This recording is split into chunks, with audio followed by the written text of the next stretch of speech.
ಎಲ್ಲರಿಗೂ ನಮಸ್ಕಾರ ವೀಕ್ಷಕರೇ. ಮಕರ ರಾಶಿಯವರೇ, ನಿಮ್ಮ ಜೀವನದಲ್ಲಿ ಈಗ ಅದ್ಭುತವಾದ ಸಮಯ. ಏಕೆಂದರೆ ನಿನ್ನೆಯಷ್ಟೇ ಶಕ್ತಿಶಾಲಿ ಅಮಾವಾಸ್ಯೆ ಮತ್ತು ಸೂರ್ಯಗ್ರಹಣ ಮುಗಿದಿದೆ. ಇಂದು ವಿಶೇಷವಾಗಿರ್ತಕ್ಕಂತಹ ಸಮಯ ನಿಮಗಾಗಿ ಪ್ರಾರಂಭವಾಗಿದೆ. 2026 ಆಗಸ್ಟ್ 11, 12, 13 ಈ 3 ದಿನಗಳು ಬಹಳ ಶಕ್ತಿಶಾಲಿಯಾಗಿತ್ತು. ಆದರೆ ಈಗ ನಿಮ್ಮ ಜೀವನವನ್ನು ಬದಲಾಯಿಸುವಂಥ ವಿಶೇಷವಾದ ಸನ್ನಿವೇಶದ ಘಟ್ಟಕ್ಕೆ ನೀವು ತಲುಪಿದ್ದೀರಾ. ಇದು ವಿಧಿ ಕಳಿಸಿರುವಂಥ ವಿಶೇಷವಾದ ಅಪರೂಪವಾದ ಸನ್ನಿವೇಶವಾಗಿದೆ. 15, 16, 17 ಈ 3 ದಿನದಲ್ಲಿ ಮಕರ ರಾಶಿಯವರಿಗೆ ನಿಮ್ಮ ಜೀವನದಲ್ಲಿ ಎಷ್ಟೇ ಕಷ್ಟಗಳು ಬಂದರೂ ಕೂಡ ನೀವು ಸುಲಭವಾಗಿ ಸೋಲನ್ನು ಒಪ್ಪಿಕೊಳ್ಳುವ ವ್ಯಕ್ತಿಗಳಾಗಿರೋದಿಲ್ಲ. ಹೊರಗಿನಿಂದ ನೋಡಿದವರಿಗೆ ಮಕರ ರಾಶಿಯವರು ಗಟ್ಟಿಯ ಮನಸ್ಸಿನಂಥವರು ಅಂತ ಅನಿಸಿದ್ರು ಕೂಡ ಯಾರ ಸಹಾಯವನ್ನು ಬೇಡದೆ ತಮ್ಮ ಜೀವನವನ್ನು ತಾವೇ ಕಟ್ಟಿಕೊಳ್ಳುವಂಥವರು ಎಂದು ಕಾಣಬಹುದು. ಆದರೆ ಈ ಗಟ್ಟಿತನದ ಹಿಂದೆ ಎಷ್ಟು ನೋವು, ಎಷ್ಟು ನಿರಾಸೆ, ಎಷ್ಟು ಹೇಳಿಕೊಳ್ಳಲಾಗದ ಸಮಸ್ಯೆಗಳು ಇವೆ ಎಂಬುದು ಯಾರಿಗೆ ಗೊತ್ತು ಹೇಳಿ? ಖಂಡಿತ ಮಾತ್ರ ಅವರಿಗೆ ತಿಳಿದಿರುತ್ತದೆ. ಕೆಲವೊಮ್ಮೆ ನೀವು ತುಂಬಾ ಪ್ರಾಮಾಣಿಕವಾಗಿ ನಡೆದುಕೊಂಡರೂ ನಿಮ್ಮ ವಿರುದ್ಧವೇ ಪರಿಸ್ಥಿತಿಗಳು ತಿರುಗಿದಂತೆ ಅನಿಸಬಹುದು. ನೀವು ನಂಬಿದವರೇ ದೂರವಾಗಬಹುದು. ನಿಮ್ಮ ಒಳ್ಳೆಯತನವನ್ನು ಕೆಲವರು ದುರುಪಯೋಗ ಪಡಿಸಿಕೊಳ್ಳಬಹುದು. ಹಣಕಾಸಿನ ವಿಚಾರದಲ್ಲಿ ಏರಿಳಿತಗಳು ಎದುರಾಗಬಹುದು. ಕುಟುಂಬದಲ್ಲಿ ನಿಮ್ಮ ಮಾತಿಗೆ ಬೆಲೆ ಸಿಗದ ಸಂದರ್ಭಗಳು ಬರಬಹುದು. ಆದರೆ ಮಕರ ರಾಶಿಯವರ ಜೀವನದ ಒಂದು ದೊಡ್ಡ ಸತ್ಯ ಏನೆಂದರೆ, ನಿಮ್ಮ ಜೀವನದಲ್ಲಿ ಬಂದ ಕಷ್ಟಗಳು ನಿಮ್ಮನ್ನು ಮುರಿಯಲು ಬಂದವುಗಳಲ್ಲ, ನಿಮ್ಮನ್ನು ಇನ್ನಷ್ಟು ಗಟ್ಟಿಯಾಗಿಸಲು ಬಂದಂಥ ಅನುಭವಗಳಾಗಿರುತ್ತೆ. ಆದರೆ ಸ್ನೇಹಿತರೆ, ಈಗ ಆಗಸ್ಟ್ 13, 14, 15, 16 ಈ 4 ದಿನದಲ್ಲಿ ನಿಮ್ಮ ಜೀವನದಲ್ಲಿ ದೊಡ್ಡ ಆಶ್ಚರ್ಯಕರ ಘಟನೆಗಳು ಜರುಗುತ್ತದೆ. ಮಕರ ರಾಶಿಯವರು ಸಾಮಾನ್ಯವಾಗಿ ಯಾವುದನ್ನು ತಕ್ಷಣ ಪಡೆಯುವುದಿಲ್ಲ. ಬಹಳಷ್ಟು ವಿಷಯಗಳು ನಿಧಾನವಾಗಿ, ತಡವಾಗಿ, ಪರಿಶ್ರಮದ ಮೂಲಕ ಸಿಗುತ್ತವೆ ಎಂದು ಖಂಡಿತ ಎಲ್ಲರಿಗೂ ತಿಳಿದೇ ಇರುತ್ತದೆ. ಅದಕ್ಕಾಗಿ ನಿಮ್ಮ ಜೀವನವನ್ನು ಬೇರೆಯವರೊಂದಿಗೆ ಹೋಲಿಕೆ ಮಾಡಿಕೊಳ್ಳಬೇಡಿ. ನಿಮ್ಮ ಸ್ನೇಹಿತನಿಗೆ ಒಂದು ಅವಕಾಶ ಬೇಗ ಸಿಕ್ಕಿರಬಹುದು, ಮತ್ತೊಬ್ಬರಿಗೆ ಹಣ ಬೇಗ ಬಂದಿರಬಹುದು, ಇನ್ನೊಬ್ಬರ ಕುಟುಂಬ ಜೀವನ ಸುಲಭವಾಗಿ ಸಾಗಿರಬಹುದು. ಆದರೆ ನಿಮ್ಮ ದಾರಿ ಬೇರೆ, ನಿಮ್ಮ ಜೀವನದಲ್ಲಿ ತಡವಾಗಬಹುದು. ಆದರೆ ಒಮ್ಮೆ ಸ್ಥಿರತೆ ಬಂದ ನಂತರ ಅದನ್ನು ಉಳಿಸಿಕೊಳ್ಳುವ ಸಾಮರ್ಥ್ಯ ನಿಮ್ಮಲ್ಲಿರುತ್ತದೆ. ಇದೇ ಕಾರಣಕ್ಕೆ ಮಕರ ರಾಶಿಯವರ ಜೀವನದಲ್ಲಿ ಆರಂಭದ ಕಷ್ಟಗಳು ಹೆಚ್ಚಾಗಿದ್ದರೂ ಮುಂದೆ ಸ್ಥಿರತೆ ಪಡೆಯುವ ಸಾಧ್ಯತೆ ಹೆಚ್ಚಾಗಿರುತ್ತದೆ ಎಂದು ಜ್ಯೋತಿಷ್ಯದಲ್ಲಿ ಹೇಳಲಾಗುತ್ತದೆ. ಈಗ ನಿಮ್ಮ ಮನಸ್ಸಿನಲ್ಲಿರುವ ದೊಡ್ಡ ಪ್ರಶ್ನೆ, ನನ್ನ ಕಷ್ಟ ಯಾವಾಗ ಕಡಿಮೆಯಾಗುತ್ತೆ, ನಾನು ಮತ್ತೆ ಯಾವಾಗ ಉತ್ತಮ ಸ್ಥಿತಿಗೆ ತಲುಪುತ್ತೇನೆ ಎಂಬುದು. ಇದಕ್ಕೆ ಜ್ಯೋತಿಷ್ಯವನ್ನು ಖಚಿತ ಭವಿಷ್ಯವಾಣಿ ಎಂದು ತೆಗೆದುಕೊಳ್ಳಬೇಡಿ. ಈಗ ನಿಮ್ಮ ಮನಸ್ಸಿನಲ್ಲಿರುವ ದೊಡ್ಡ ಪ್ರಶ್ನೆ, ನನ್ನ ಜೀವನ ಯಾವಾಗ ಸರಿ ಹೋಗುತ್ತದೆ, ನನ್ನ ಕಷ್ಟ ಯಾವಾಗ ಕಡಿಮೆ ಆಗುತ್ತದೆ, ನಾನು ಮತ್ತೆ ಯಾವಾಗ ಉತ್ತಮ ಸ್ಥಿತಿಗೆ ತಲುಪುತ್ತೇನೆ ಎಂಬುದು. ಇದಕ್ಕೆ ಜ್ಯೋತಿಷ್ಯವು ಖಚಿತವಾದ ಭವಿಷ್ಯವಾಣಿಯನ್ನು ತೆಗೆದುಕೊಂಡರೆ ಸಾಮಾನ್ಯವಾಗಿ ರಾಶಿ ಆಧಾರಿತ ಮಾರ್ಗದರ್ಶನವಾಗಿದೆ. ಏಕೆಂದರೆ ನಿಮ್ಮ ವೈಯಕ್ತಿಕ ದಶಾಭುಕ್ತ ಜನ್ಮಕುಂಡಲಿಯಲ್ಲಿ ಲಗ್ನ ಮತ್ತು ಚಂದ್ರನ ಒಂದು ದಶಾಭುಕ್ತಿ ಗ್ರಹಗಳ ಸ್ಥಾನ ಬದಲಾಗಿರೋದ್ರಿಂದ ಫಲವು ಬದಲಾಗುತ್ತದೆ. ಆದರೂ ಕೂಡ ಮಕರ ರಾಶಿಯವರಿಗೆ ಒಂದು ಸಂದೇಶ ಬಹಳ ಮುಖ್ಯ. ಈಗ ಎದುರಾಗುತ್ತಿರುವಂತಹ ಒತ್ತಡ ಶಾಶ್ವತವಲ್ಲ. ನೀವು ತೆಗೆದುಕೊಳ್ಳುವ ಸರಿಯಾದ ನಿರ್ಧಾರಗಳು, ಹಣಕಾಸಿನ ಶಿಸ್ತು, ಸಂಬಂಧದಲ್ಲಿ ಮಿತಿ ಮತ್ತು ನಿರಂತರ ಪರಿಶ್ರಮ ಇವುಗಳ ಮೂಲಕ ನಿಧಾನವಾಗಿ ಪರಿಸ್ಥಿತಿಯನ್ನು ಉತ್ತಮಗೊಳಿಸಬಹುದು. ಮಕರ ರಾಶಿಯವರ ಕಷ್ಟಗಳಲ್ಲಿ ಮೊದಲನೆಯದು ಮಾನಸಿಕ ಒತ್ತಡ. ನೀವು ಎಲ್ಲವನ್ನ ಮನಸ್ಸಿನೊಳಗೆ ಇಟ್ಟುಕೊಳ್ಳುವ ಸ್ವಭಾವ ಹೊಂದಿರಬಹುದು. ಯಾರಿಗಾದರೂ ನಿಮ್ಮ ಸಮಸ್ಯೆ ಹೇಳಿದರೆ ಅವರು ನಿಮ್ಮನ್ನು ದುರ್ಬಲ ಎಂದುಕೊಳ್ಳಬಹುದು ಎಂಬ ಭಾವನೆ ಬರಬಹುದು. ಆದರೆ ಎಲ್ಲ ನೋವನ್ನು ಒಬ್ಬರೇ ಹೊತ್ತುಕೊಳ್ಳುವುದು ಪರಿಹಾರವಲ್ಲ. ನಿಮ್ಮನ್ನು ನಿಜವಾಗಿ ಅರ್ಥ ಮಾಡಿಕೊಳ್ಳುವ ವ್ಯಕ್ತಿಯೊಂದಿಗೆ ಮಾತನಾಡುವುದು ನಿಮ್ಮ ಮನಸ್ಸಿನ ಭಾರವನ್ನು ಕಡಿಮೆ ಮಾಡಬಹುದು. ಎರಡನೇ ದೊಡ್ಡ ವಿಷಯ ಅಂದರೆ ಹಣಕಾಸು. ಹಣ ಬರುತ್ತದೆ ಆದರೆ ಉಳಿಯುವುದಿಲ್ಲ ಎಂಬ ಅನುಭವ ಕೆಲವರಿಗೆ ಇರಬಹುದು. ಕುಟುಂಬದ ಜವಾಬ್ದಾರಿ, ಅನಿರೀಕ್ಷಿತ ಖರ್ಚುಗಳು, ಸಾಲ ಅಥವಾ ಬೇರೆಯವರಿಗೆ ಮಾಡಬೇಕಾದ ವೆಚ್ಚಗಳು ನಿಮ್ಮ ಉಳಿತಾಯವನ್ನು ಕಡಿಮೆ ಮಾಡಬಹುದು. ಇಲ್ಲಿ ಮಕರ ರಾಶಿಯವರು ಒಂದು ಬದಲಾವಣೆಯನ್ನು ಮಾಡಬೇಕು. ಅನಿರೀಕ್ಷಿತವಾದ ಖರ್ಚು, ಸಾಲ ಅಥವಾ ಬೇರೆಯವರಿಗೆ ಮಾಡಬೇಕಾದ ವೆಚ್ಚಗಳು ನಿಮ್ಮ ಜೀವನದಲ್ಲಿ ಉಳಿತಾಯವನ್ನು ಕಡಿಮೆ ಮಾಡ್ಬೋದು. ಇಲ್ಲಿ ಮಕರ ರಾಶಿಯವರು ಒಂದು ಬದಲಾವಣೆ ಮಾಡಬೇಕು. ಯಾರೇ ಕೇಳಿದರೂ ತಕ್ಷಣ ಹಣ ಕೊಡುವುದು, ಭಾವನೆಯಲ್ಲಿ ಸಾಲ ಮಾಡುವುದು, ಬೇರೆಯವರ ಜವಾಬ್ದಾರಿಯನ್ನು ನಿಮ್ಮ ಮೇಲೆ ತೆಗೆದುಕೊಳ್ಳುವುದು ಇವುಗಳನ್ನು ಕಡಿಮೆ ಮಾಡಬೇಕು. ನಿಮ್ಮ ಹಣಕ್ಕೆ ನಿಯಮ ಇರಬೇಕು. ಹಣ ಉಳಿಸುವ ಶಿಸ್ತು ಬಂದಾಗ ನಿಮ್ಮ ಜೀವನದಲ್ಲಿ ದೊಡ್ಡ ಆತ್ಮವಿಶ್ವಾಸ ಮರಳಿ ಬರಬಹುದು. ಮೂರನೇ ದೊಡ್ಡ ಸಮಸ್ಯೆ ನಿಮ್ಮ ಶತ್ರುಗಳ ವಿಚಾರದಲ್ಲಿ. ಮಕರ ರಾಶಿಯವರಿಗೆ ಶತ್ರುಗಳು ಎಂದರೆ ಯಾವಾಗಲೂ ಬಹಿರಂಗವಾಗಿ ನಿಮ್ಮೊಂದಿಗೆ ಜಗಳ ಮಾಡುವ ವ್ಯಕ್ತಿಗಳೇ ಅಲ್ಲ.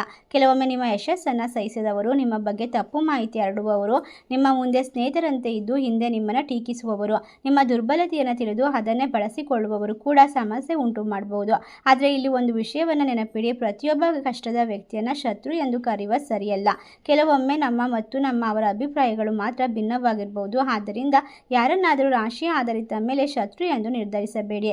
ವ್ಯಕ್ತಿಯ ನಡೆ, ಮಾತು, ನಿಮ್ಮೊಂದಿಗೆ ಅವರ ವರ್ತನೆಯನ್ನು ಗಮನಿಸಿ. ಗಮನಿಸಿ.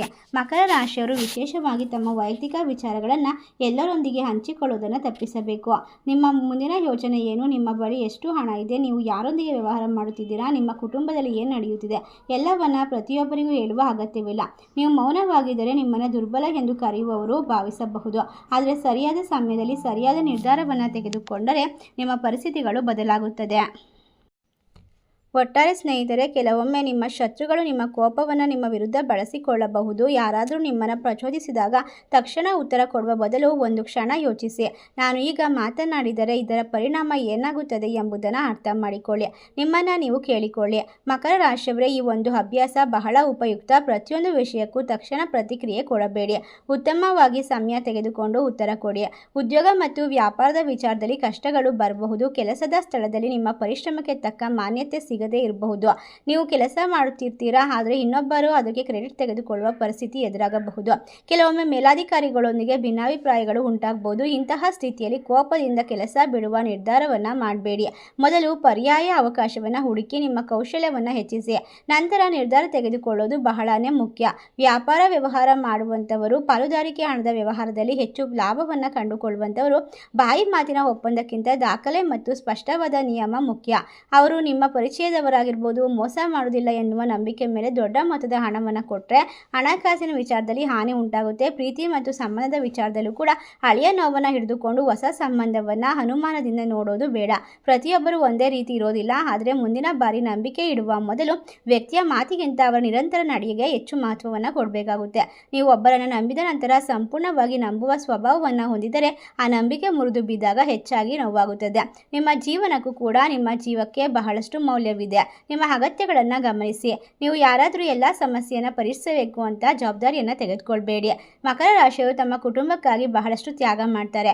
ಆದರೆ ಅದೇ ಕುಟುಂಬದವರು ಕೆಲವೊಮ್ಮೆ ನಿಮ್ಮ ತ್ಯಾಗವನ್ನು ಸಹಜವೆಂದುಕೊಳ್ಳಬಹುದು. ನೀವು ಯಾವಾಗಲೂ ಕೂಡ ಎಲ್ಲರ ಸಮಸ್ಯೆಗಳನ್ನು ಪರಿಹರಿಸುವುದಕ್ಕೆ ಮುಂದಾದರೆ ನಿಮ್ಮ ಜೀವನವನ್ನು ನೀವು ನಾಶ ಮಾಡಿಕೊಳ್ತೀರಾ. ಇನ್ನು ಮಕರ ರಾಶಿಯವರ ಜೀವನದಲ್ಲಿ ಮತ್ತೆ ಉತ್ತಮ ದಿನಗಳು ಯಾವಾಗ ಬರುತ್ತದೆ ಎಂಬ ಪ್ರಶ್ನೆ ಬಹಳಷ್ಟು ದಿನದಿಂದ ಕಾಡ್ತಾ ಇರ್ಬೋದು. ನಿಮ್ಮ ನಿದ್ರೆಯನ್ನು ಕೆಡಿಸಿರ್ಬೋದು. ಈ ದಿನದಿಂದಲೇ ಎಲ್ಲವೂ ಬದಲಾಗುತ್ತದೆ. ಖಂಡಿತವಾಗಿ ಜ್ಯೋತಿಷ್ಯದ ಪ್ರಕಾರ ಈ ಒಂದು ವಿಶೇಷವಾದ ಸಮಯ ನಿಮ್ಮ ಜೀವನದ ದೃಷ್ಟಿಯಿಂದ ಉತ್ತಮವಾದ ಬದಲಾವಣೆ ನಿಧಾನವಾಗಿ ಬರ್ತಾ ಇದೆ. ವಿಶೇಷವಾಗಿ ನೀವು ಮಾಡುತ್ತಿರುವಂತಹ ತಪ್ಪನ್ನು ನಿಲ್ಲಿಸಿ ಹಣಕಾಸಿನ ಶಿಸ್ತು ತಂದು ಕೆಲಸದಲ್ಲಿ ಹೊಸ ಅವಕಾಶವನ್ನು ಹುಡುಕಿ ಸಂಬಂಧದಲ್ಲಿ ಮಿತಿಯನ್ನು ಕಾಪಾಡಿಕೊಂಡರೆ ಮುಂದಿನ ಹಂತ ಉತ್ತಮವಾಗುವ ಸಾಧ್ಯತೆ ಇದೆ. ಮಕರ ರಾಶಿಯವರಿಗೆ ಒಂದು ಮುಖ್ಯ ಸಂದೇಶ: ನಿಮ್ಮ ಜೀವನದಲ್ಲಿ ಬದಲಾವಣೆ ಹೊರಗಿನಿಂದ ಬರುವುದನ್ನು ಕಾಯಬೇಡಿ. ನಿಮ್ಮ ನಿರ್ಧಾರದಿಂದಲೇ ಬದಲಾವಣೆಯನ್ನು ಪ್ರಾರಂಭಿಸಿ. ಪ್ರತಿದಿನ ಒಂದು ಸಣ್ಣ ಹೆಜ್ಜೆ ಇಡಿ. ಅನಗತ್ಯವಾದ ಖರ್ಚು ಕಡಿಮೆ ಮಾಡಿ. ಹಳೆಯ ಸಾಲಗಳಿದ್ದರೆ ಯೋಚನೆ ಮಾಡಿ. ನಿಮ್ಮ ಕೆಲಸದ ಕೌಶಲ್ಯವನ್ನು ಹೆಚ್ಚಿಸಿ. ನಿಮ್ಮ ಸಮಯವನ್ನು ಎಲ್ಲರಿಗೂ ನೀಡೋದನ್ನು ನಿಲ್ಲಿಸಿ. ನಿಮ್ಮನ್ನು ಗೌರವಿಸದ ವ್ಯಕ್ತಿಗಳಿಂದ ದೂರ ಇರಿ. ಈ ಬದಲಾವಣೆಗಳು ಜ್ಯೋತಿಷ್ಯದಲ್ಲಿ ಯಾವುದೇ ಅದೃಷ್ಟದ ದಿನಕ್ಕಿಂತ ಹೆಚ್ಚು ಪರಿಣಾಮಕಾರಿಯಾಗುತ್ತೆ ಅಂತ ತಿಳಿಸಲಾಗುತ್ತಿದೆ. ಮಕರ ರಾಶಿಯವರೇ, ನಿಮ್ಮ ದಾರಿ ನಿಧಾನವಾಗಬಹುದು, ಆದರೆ ಮುಚ್ಚಿಲ್ಲ. ನಿಮ್ಮ ಜೀವನದಲ್ಲಿ ಕಷ್ಟಗಳಿದ್ದರೂ ಮುಂದೆ ಸಾಗಲು ಅವಕಾಶಗಳಿವೆ. ನಿಮ್ಮ ಭವಿಷ್ಯವನ್ನು ಕೇವಲ ರಾಶಿಯಿಂದ ನಿರ್ಧರಿಸಲಾಗುವುದಿಲ್ಲ. ನಿಮ್ಮ ನಿರ್ಧಾರಗಳು, ಪರಿಶ್ರಮ, ಪರಿಸ್ಥಿತಿಗೆ ತಕ್ಕಂಥ ಪ್ರತಿಕ್ರಿಯೆ ಎಲ್ಲದರಲ್ಲೂ ಕೂಡ ದೊಡ್ಡ ಪಾತ್ರವನ್ನು ವಹಿಸಬಹುದು. ಆದ್ದರಿಂದ ಹಿಂದಿನಿಂದ ನಿಮ್ಮ ಜೀವನದಲ್ಲಿ ದೊಡ್ಡ ಸಂದೇಶ ಏನು ಅಂದರೆ, ಕಷ್ಟದ ಸಮಯ ಶಾಶ್ವತವಲ್ಲ.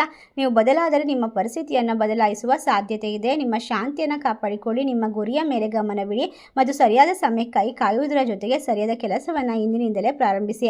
ಖಂಡಿತವಾಗಿ ಈ ಸಂದರ್ಭ ನಿಮಗೋಸ್ಕರ ದೇವರು ಕೊಟ್ಟಿರುವಂತಹ ಉಡುಗೊರೆಯಾಗಿದೆ.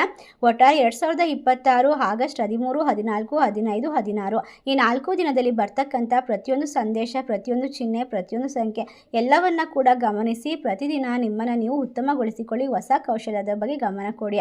ನಿಮ್ಮ ಬದುಕು ಬಂಗಾರವಾಗುತ್ತೆ. ನಿಮ್ಮ ಎಲ್ಲ ಪರಿಸ್ಥಿತಿಗಳು ಉತ್ತಮವಾಗುತ್ತೆ. ನಿಮ್ಮ ಜೀವನದಲ್ಲಿ ನೀವು ಯಶಸ್ಸಿನ ಶಿಖರವನ್ನು ಆದಷ್ಟು ಬೇಗ ತಲುಪ್ತೀರಾ. ಈ 4 ದಿನದಲ್ಲಿ ನಡೆಯುವಂತಹ ದೊಡ್ಡ ದೊಡ್ಡ ಬದಲಾವಣೆಗಳು, ಘಟನೆಗಳು, ವೈಯಕ್ತಿಕವಾದ ಆಸ್ತಿ ವಿಚಾರದಲ್ಲಿ ಬರ್ತಕ್ಕಂತಹ ಸಮಸ್ಯೆಗಳು ಎಲ್ಲವೂ ಕೂಡ ನಿಮ್ಮನ್ನು ಇನ್ನಷ್ಟು ಗಟ್ಟಿ ಮಾಡುತ್ತೆ ಮತ್ತು ಮುಂದಿನ ಹಂತಕ್ಕೆ ನಿಮ್ಮನ್ನು ಕರೆದುಕೊಂಡು ಹೋಗಲು ವಿಶೇಷವಾಗಿ ಸಹಾಯ ಮಾಡುತ್ತೆ.